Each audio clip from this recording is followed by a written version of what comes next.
So our task for these elections is to find a way to explain why the internet still kicks ass.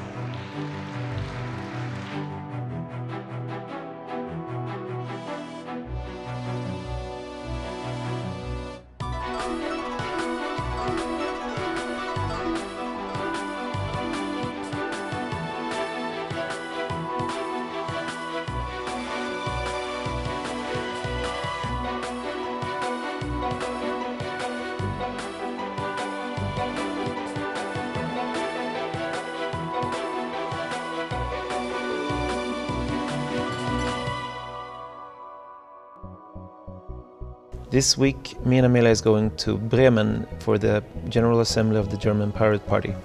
This is the second General Assembly that Amelia is visiting in a row. She was earlier this year in Neumarkt in Bavaria, where we visited the General Assembly together with representatives from a lot of other pirate parties. In the assembly in Neumarkt, Amelia held a speech in front of the assembly, and this time in Bremen she will do that again, and hopefully that will encourage more of the German pirates to get involved in the European level of politics in Europe. Amelia, first of all, thank you very much for taking the time to talk to me. You have witnessed some of the procedures of our pirate days. It's not the first time that you're here, but how do you feel? So everybody I talk to here are very happy that they came to the Congress. They're also happy about the decisions that you've been making. I know that there were some controversies in the morning that people have different positions on, but overall I think the German pirates always succeed in creating these nice feeling events, you know, feel good events that you want to go to because it's fun to participate. I'm going to ask you a very popular and not popular question now. For those people who are not involved in the entire European Parliament process, a very sort of, well, popular question would be, what are your achievements? So, I mean, we rejected the ACTA agreement. There's a few different votes that you can say where the European Parliament made a big difference. We had a digital freedom report in November 2012 where we called for revision of copyright laws and basically a lot of useful things to do in European policy should we want digital freedoms. And so there's, on the one hand, those things, but I would like to believe that politics is also qualitative work, as in, if you think about society as a kind of large whale that swims through the ocean. It doesn't change direction very quickly, but you can nudge it in the right direction. And this is what we're doing with a lot of the ongoing work in the European institutions. For instance, can the European institutions do ethical procurement?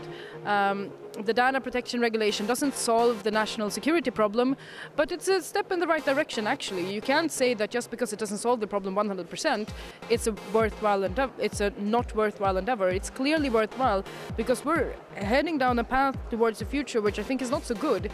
And so how do we change that into a future that we actually want and that actually gives us the tools and the democracy and the rights and the markets that we need?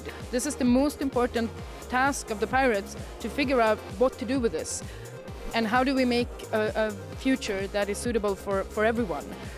This is the agenda that we need to think about and that we also then need to bring out into the society. One of the problems we have is that we're a society that is frightfully lacking of future visions. We see that in Germany as well, of course.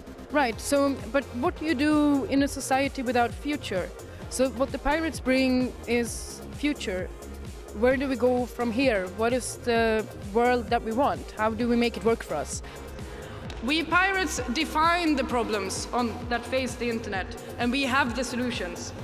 I stand before you now to request support for European Internet Peace Agenda. So I think that what we need is a European Net Peace Agenda. We need for the European Union to look into that which made the European Union a great place to begin with, which is transparency, accountability, consumer rights, trade, mechanisms for people in Europe to get along. We need to take that idea of cooperation between individuals, countries, municipalities, what have you, and transpose it onto the internet. The European Net Peace Agenda, this is how we build a future where the European peoples can be together in peace and have a constructive and productive future together. So that is what we need to do. And we now face new challenges. In the next year, we will be running all together for the European elections. and they have never seemed to be more important than this time. In Sweden, on internet policies, the competition is non-existent. There is simply no other political parties that address the issues of the future of society or internet in society. We have an incredibly stale political debate. And the problem with a very stale political debate is, though, that unfortunately infests the entire society. So the question is there a way to raise the hopes and expectations of people for the future? Can we make people understand that there is a future, what that future can be, and to have them agree with that vision?